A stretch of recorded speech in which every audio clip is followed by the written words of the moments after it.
For this video, I'm going to demonstrate how to copy multiple file names in the folders to Excel sheet without having to type them individually.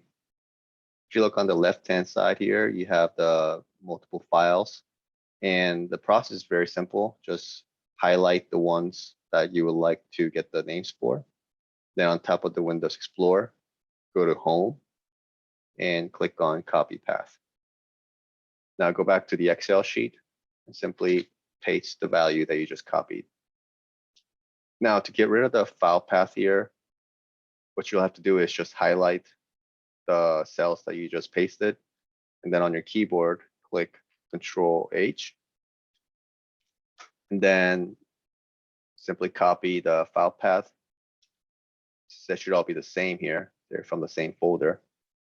And then paste it onto Find What in the window that came up. For the Replace With, just leave it blank.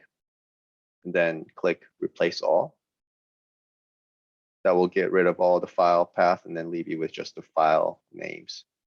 If you also wanted to get rid of the file type extension here, for example, .exe,